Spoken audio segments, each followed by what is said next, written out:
They're Hey bringing the guys, plague! Get tonight away from those we're ships! traveling back to a time Look, when Europe the was, rats are everywhere. let's We say, must warn the not city. exactly thriving. So dim your lights, get cozy, and maybe pull your blanket a little tighter, because this is the story of the plague that didn't just kill millions of people, it kind of killed an entire way of life. We're talking about the Black Death, the granddaddy of all pandemics, the moment in history when, for a few terrifying years, it seemed like humanity was just taking a break, permanently. And yet, as with most disasters, people kept going. They always do. They panicked, they prayed, they blamed each other, and somehow civilization lurched on, forever changed, and maybe a little traumatized. But don't worry, we'll take this slowly, because nothing about the 14th century was fast. A quiet world before the plague. So picture Europe in the early 1300s. It's not glamorous. Think muddy roads, smoky cottages, and the faint smell of, well, everyone. People lived close together, and hygiene wasn't so much a concept as it was a rumor. Feudalism was still the name of the game. You had kings, lords, peasants, all doing their assigned medieval thing. The average person's biggest worry was probably whether their crops would fail or whether the local lord would demand another tax just because he felt like it. Still, there was a kind of rhythm to life. Church bells marking time, markets bustling with chatter, the occasional fair with bad music and slightly worse ale. It was predictable, comfortably miserable, in a way. Then, in the late 1340s, something started moving along the trade routes from the east. Something very small, very quiet, and very, very deadly. The early 1340s, reports started coming from the Black Sea region, from the bustling trade cities like Kaffa on the Crimean coast. Merchants from Venice and Genoa did business there, shipping goods between Asia and Europe. Silk, spices, grain, you name it. And on one unassuming day in 1347, a fleet of Genoese trading ships arrived in Sicily. Their sailors were sick, very sick, feverish, covered in strange black swellings, and dying at a rate that made people rethink how close they wanted to stand. Within weeks, the ports were overwhelmed. Within months, the plague had slipped inland, hitching rides on wagons, rats, and the ever-reliable medieval human body. Now, people at the time didn't exactly know what was happening. Germ theory was still about 500 years away. What they did know was that everyone was dying, fast. The plague itself. The disease we now call the Black Death was caused by Yersinia pestis, a bacterium spread mostly by fleas living on black rats. It caused high fever, vomiting, and the telltale black buboes, painful swellings the size of eggs, usually in the groin or armpit. The mortality rate?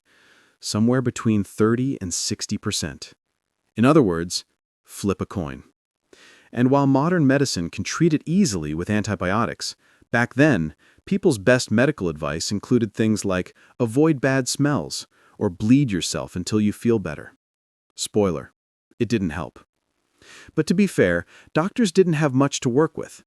Their textbooks were basically ancient Roman hand-me-downs, and most believed diseases came from imbalances in the body's humors. You know, blood, phlegm, black bile, yellow bile, the full set. Some thought the plague came from poisoned air, or that it was a punishment from God. Others decided it was caused by Jews poisoning wells, which led to horrific persecutions, because of course, when people panic, they rarely pick the right target. A world falling apart. By 1348, the Black Death was everywhere, from Italy up through France, England, Spain, and beyond. Chroniclers wrote in disbelief as whole villages vanished. Priests stopped visiting the sick because, well, Priests were also dying. Graveyards overflowed, bodies piled in the streets, and when there weren't enough people to bury the dead, they just stopped trying. In London alone, historians estimate about half the population died in a few months. In some French towns, it was closer to 70%. Imagine that, 1 out of every 2 people you know, gone before the end of summer. And life didn't pause. The crops still needed harvesting, taxes still needed collecting, and wars, yes, even wars, still needed fighting.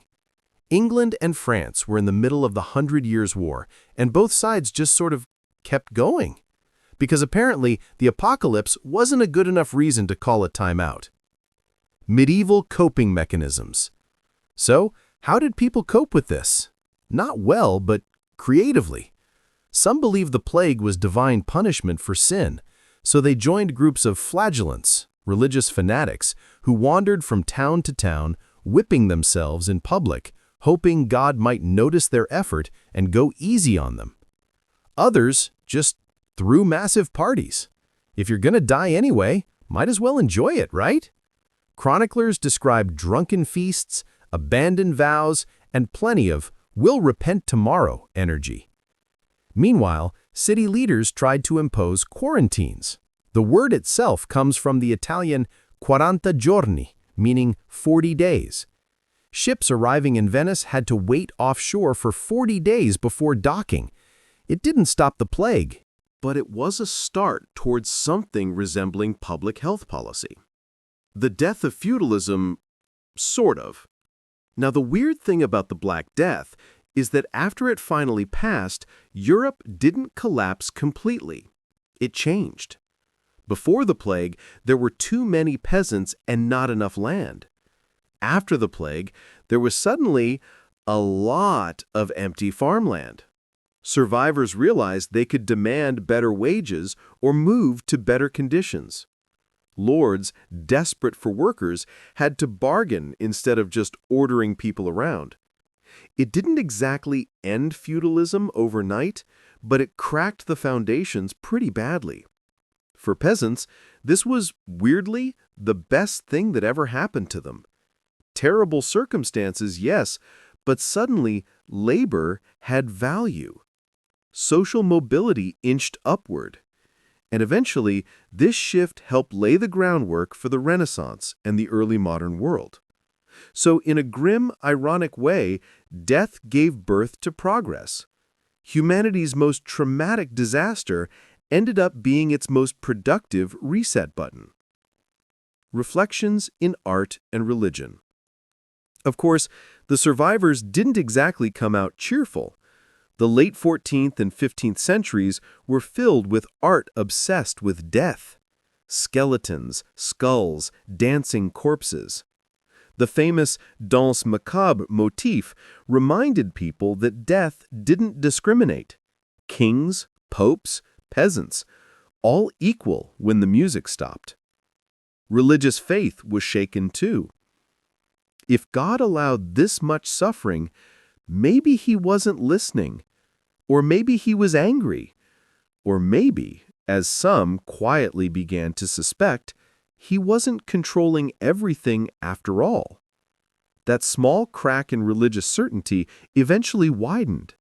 Centuries later, it would feed into the Reformation and the rise of science. But at the time, it just meant people prayed harder and hoped the next epidemic wouldn't be worse. It was. The global story. It's easy to think of the Black Death as a European tragedy, but it started much farther east. Tracing its origins takes us to Central Asia, maybe Mongolia, maybe China, where plague had been simmering among rodent populations for centuries. It likely spread along the Silk Road, carried by merchants, soldiers, and fleas doing their part for globalization. In the 1320s and 1330s, reports of mass die-offs in China and the Middle East were already circulating. When it reached the trading ports of the Mediterranean, it found the perfect storm: dense cities, poor sanitation, and no understanding of contagion.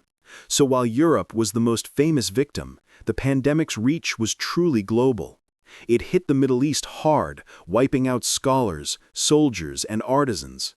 In Cairo, it's said that 7,000 people died per day at one point. Even far-off Iceland saw its population decimated. Globalization, even medieval globalization, was a double-edged sword. It brought silk, spices, and disease. The aftermath. By the early 1350s, the worst had passed. The plague had burned through everything flammable, namely humanity. It didn't disappear completely, though.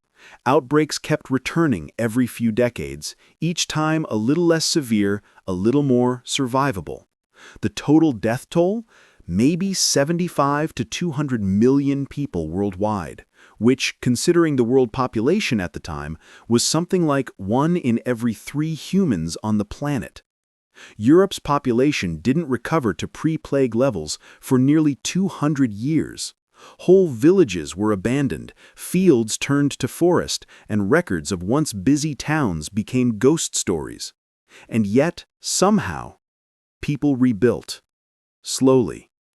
Quietly. They planted crops again. They reopened markets. They married. They had children. They complained about taxes again. Life went on, as it always does, half out of habit and half out of defiance. Let's float gently now to what came next.